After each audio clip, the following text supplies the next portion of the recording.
All right, and we are live. Welcome to the stream. Today, I'm going to be testing an experimental two-handed Shockadin build. One that I believe will level the playing field with some of the more bursty classes in Season of Discovery, like Moonkin and Shaman and Hunter particularly. So, let's take a look at this gear I've got. We're going full damage with this one, everything we got. So this set is running a bunch of Timeworn gear in combination with the Timeworn ring for extra melee hits, the Redemption ring for extra melee hits, and the icing on the cake here, Kalimdor's Revenge, which I'll get to in a little bit, but let me just go over all the gear really quickly. So, Helm of the Holy Avenger, ZG5 set, Mantle of the Desert Crusade, Wiraji Silk Cloak, more ZG, Earthy Basin Tabard, absolutely required, for drip purposes of course, Gauntlets of the Righteous Champion, leg plates of Blazing Light. You know, one of my favorite things about this set is how thematic all the items are with the names. The Holy Avenger, the Righteous Champion, the Desert Crusade, the leg plates of Blazing Light. It's just cool. Libram of Plenty is actually going to get changed to Libram of Sanctity. And then, of course, Grillex and PvP Trinket, and I like to swap on Hodge when PvP Trinket is gone, or I guess this is Horge now, just to get more melee procs. So why Kalimdor's Revenge? Well, the reason for the two-handed sword is I am running the Exo Communicator rune, which means my melees increase my exorcism damage by like 35%, and it's a stacking bonus up to 3 stacks. So what you want is a fast weapon to stack it up quickly, and then ideally, the ability to proc all these extra melee hits to sometimes instantly stack to 2 or 3 when you open up on somebody. Now, what's the other thing that's great about Kalimdor's Revenge? Well, since we don't have a Blaze Fury effect to help us reset our exorcism cooldown, what we can take advantage of is the lightning proc on Kalimdor's Revenge. This thing goes off on almost every hit. It's very similar to a Blaze Fury effect, except for it does way more damage, and it scales with spell power, which means it's uniquely good for a Shockadin.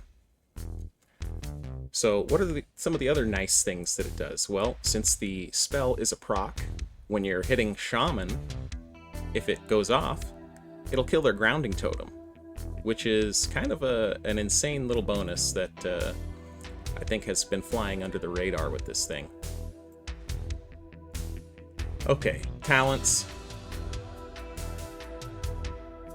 We're holy, and we're sub-ret, because we're not running that holy 2-piece, so we're missing the 5% crit from the holy tier 2, which means we really need to dip into conviction and get that extra 5% melee crit to convert with Wrath into spell crit. And then, of course, eye for an eye. This just gives you more of an advantage against getting nuked by casters, basically. The idea here is to win the shootout and to do the damage before they do it. So we're not really going for survivability, we're going for kill them before they kill us. And of course, 0 points in prot. Alright. Let's go queue up for a BG and pray that it'll actually fill with Alliance. It's a little early in the day still, and it's Sunday, so the games may not be the best. How may I help? Good luck. We're just gonna queue up, do what we can. And I'll go over some other interesting little quirks of this build. So since I'm not running a shield, it does give me the opportunity to always have either Rebuke or Inspiration Exemplar, which is quite nice in my opinion. You can choose, if you're getting feared a lot, to throw on Inspiration for you and your team, or you can hang on to Rebuke, which, I mean, I don't really need to explain why having a kick is good, but here's something that people don't know about Rebuke. Rebuke can actually proc your extra melee hits. It is a melee hit, even though it doesn't do damage. It can cause things like Wind Fury, your Timeworn Ring, or your Redemption Ring to go off. So sometimes kicking a heal will actually give you your full stacks of Exo Communicator and allow you to just drop a massive exorcism right after getting the kick. Okay, and the other thing we need to talk about is, of course, the Disco Ray. We don't have a slow, so we are stocking up on these babies. I could go with Grenade instead. It shares cooldown with Grenade, but here's another little piece of knowledge you guys probably don't know about. The Discombobulator Ray acts as a polymorph. So if you want to catch somebody who's on their mount, you can just discombobulate them and it will dismount them, just like being sheeped will. And then they're slowed by 20%, and you can go ahead and just go beat on them. And now, for the part you've all been waiting for, the PvP montage of me killing undergeared and underprepared players. Please enjoy. I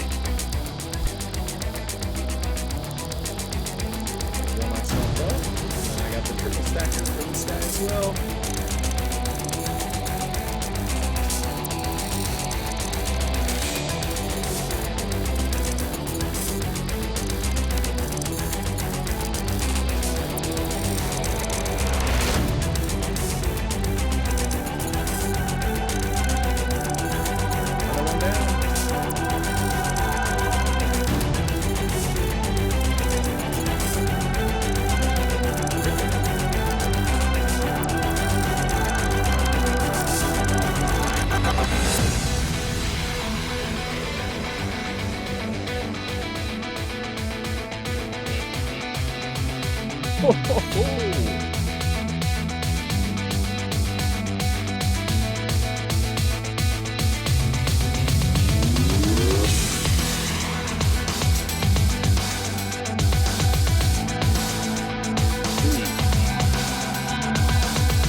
What's going on here?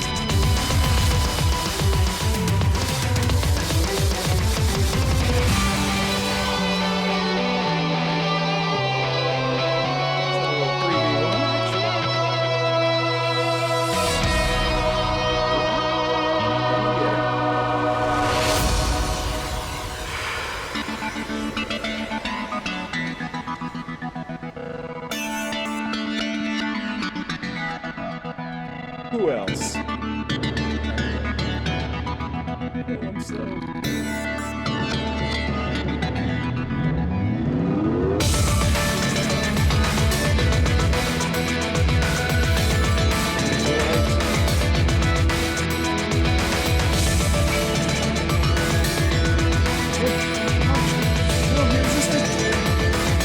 Yes!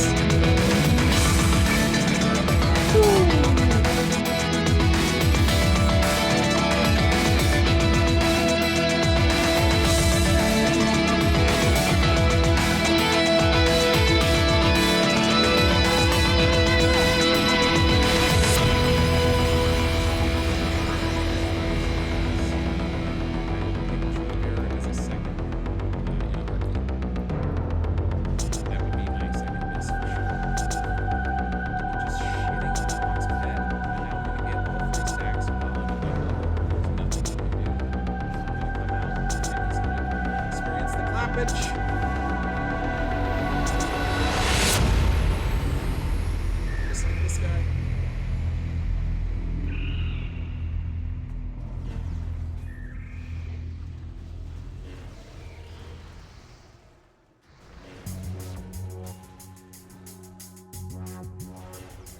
Boom!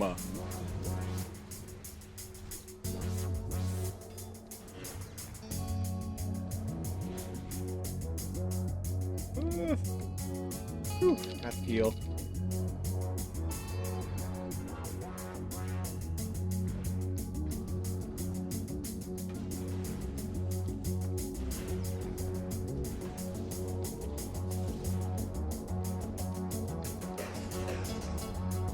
Down. Found him. Sniffed him out.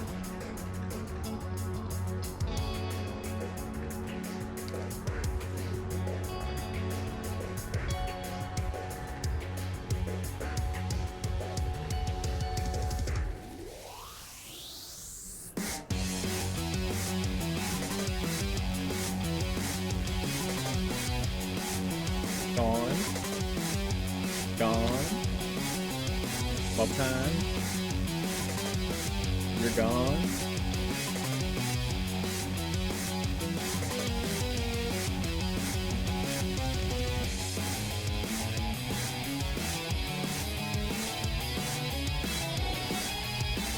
Oh, boom.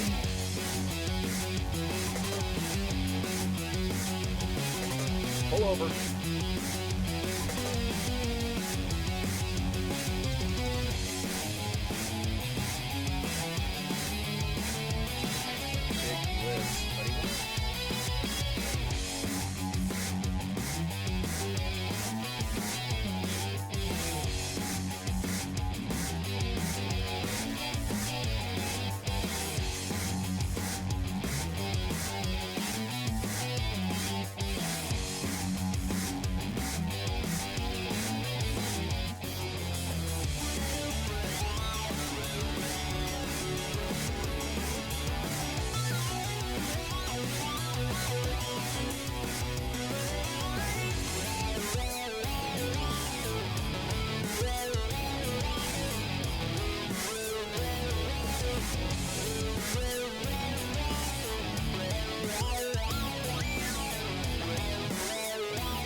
Surprise!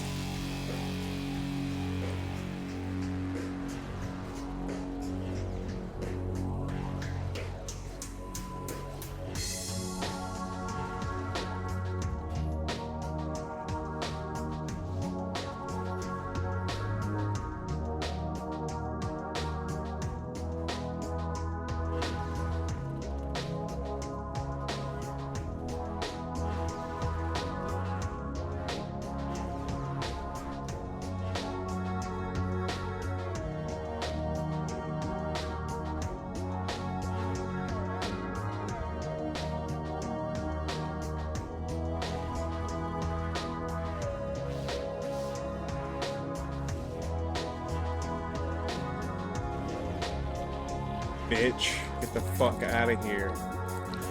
Both of yous.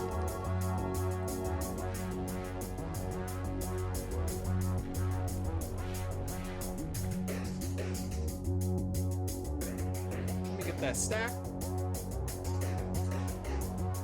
Let me get another little stack. Baboosh! Baboosh! Stacking. Oh! Oh!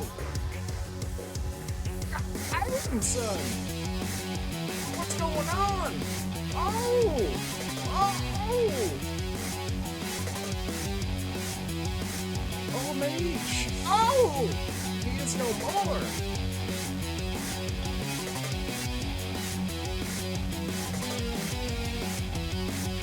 Wanna take this? Oh! Oh! Shredded!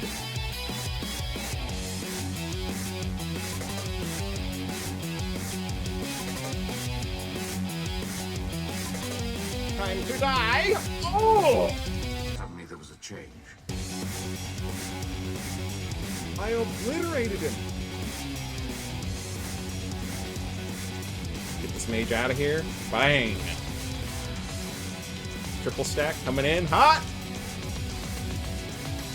Light, grant me this one final blessing. Let this Warsong Gulch not be against the cringe for grenade. Okay, here we go.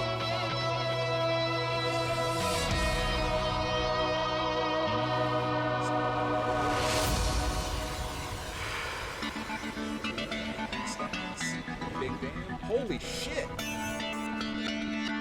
2,700?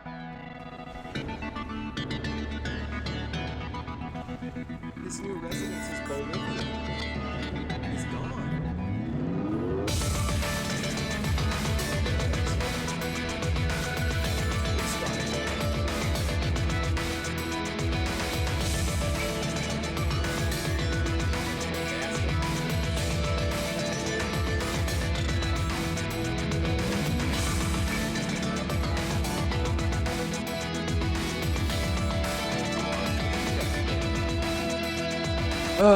Alright.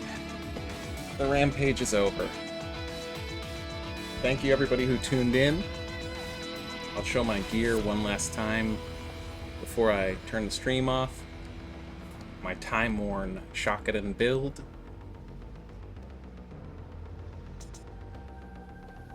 With all the thematic Timeworn healing pieces and some straight up holy damage pieces from AQ 40 and 20.